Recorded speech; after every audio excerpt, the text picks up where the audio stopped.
ដងរបស់យើងនៅពេលតូចយើងដាក់គៀកចឹងនៅពេលដែលដងរបស់យើងធំគឺយើងដាក់ទៅឆ្ងាយខាងនេះផងដែរខ្ញុំនាំអារម្មណ៍ពុកម៉ែបងប្អូនមកទស្សនាការរៀបចំប្រព័ន្ធស្រោចស្រពមួយរបស់អតិថិជនរបស់យើងនៅខាងខេត្តស្ទឹងត្រែងដងរបស់គាត់នៅទីនេះប្រហែលជា10ហិកតារាល់ដងបងប្អូនឃើញជាប្រភេទក្បាលសាច់ដែលយើងប្រើប្រាស់នៅក្នុងចង្ការដងទូទៅយើងប្រើប្រាស់ជើងដែលខ្លីៗកម្ពស់កន្លះម៉ែត្រឬក៏6 តឹកអញ្ចឹងណាដោយឡែកនៅទីនេះគឺយើងប្រើប្រាស់ប្រភេទក្បាលសាច់ដែលមានប្រភេទជើងកម្ពស់រហូតដល់1 ម៉ែត្រជាងការរៀបចំប្រព័ន្ធស្រោចស្រពរបស់យើងហើយទីនេះយើងប្រើប្រាស់ជាប្រភេទ motor solar ក្នុងការបូមដើម្បីស្រោចស្រពនេះផងដែរនៅទីនេះប្រព័ន្ធទយោដែលយើងប្រើប្រាស់គឺយើងប្រើប្រាស់ជាប្រភេទទយោកសិកម្មដែលយើងប្រើប្រាស់ទូទៅនៅក្នុងចង្ការផ្សេងៗដូចគ្នាអញ្ចឹងប្រភេទក្បាលសាច់ដែលយើងប្រើប្រាស់នៅទីនេះគឺប្រភេទ150លីត្រនៅក្នុង1ម៉ោងនៅក្នុងដើមដូងមួយដើមគឺយើងប្រើប្រាស់ក្បាលសាច់ចំនួន1គ្រាប់ក្បាលសាច់ដែលយើងប្រើប្រាស់ទីនេះគឺវាខុសប្លែកពីប្រភេទ PVC ឡើងលើអញ្ចឹងណាប៉ុន្តែប្រើប្រាស់វាហ្នឹងគឺយើងអាចផ្លាស់ប្ដូរទីតាំងរបស់វាបានទេប៉ុន្តែប្រភេទក្បាលសាច់នេះយើងអាចប្ដូរទីតាំងបានពីកន្លែងមួយទៅកន្លែងមួយបាន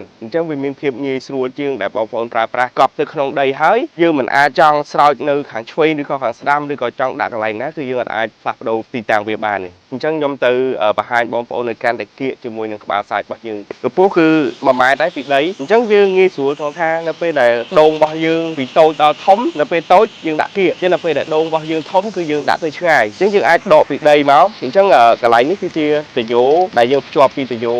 ដែលរត់តាមរងរបស់យើងអញ្ចឹងបើសិនជាយើងចង់បដូរដាក់នៅកន្លែងណាមួយឆ្ងាយជាងមុនយើងអាចលើកឲ្យយើងយកមកដោតឲ្យជាការស្រេចហើយមួយទៀតការធ្វើស្មៅគឺយើងអាចធ្វើស្មៅបានបើសិនជាមានការប៉ះជាមួយនឹងម៉ាស៊ីនកាត់ស្មៅយើងតិចតួចក៏អត់មានធ្វើឲ្យមានការដាច់រលាត់ដែរនេះគឺជាភាពងាយស្រួលមួយហើយប្រភេទដងនេះជាប្រភេទជ័រ fiber glass ប្រភេទជ័រនេះគឺស្វិតល្អបើសិនជាបងប្អូនចាប់អារម្មណ៍ក្នុងការប្រើប្រាស់ជាប្រភេទជើងតម្រក្បាលសាច់ឬក៏ប្រភេទឈុតក្បាលសាច់បែបនេះបងប្អូនអាចជ្រើសរើសប្រើជាមួយនឹងក្បាលសាច់ដែលយើងកំពុងតែធ្វើការរៀបចំនៅក្នុងចង្ការនេះផ្ទាល់តែម្ដងបើសិនជាបងប្អូនចាប់អារម្មណ៍ឬក៏ចង់សួរព័ត៌មានបន្ថែមទាក់ទងនឹងបច្ចេកទេសការរៀបចំប្រព័ន្ធស្រោចស្រពបងប្អូនអាចទាក់ទងមកកាន់ក្រុមការងារ Again Irrigation បងប្អូនអាច comment ចូលនៅក្នុង page ឬក៏ទាក់ទងមកតាម Messenger ផ្ទាល់តែម្ដងបាទ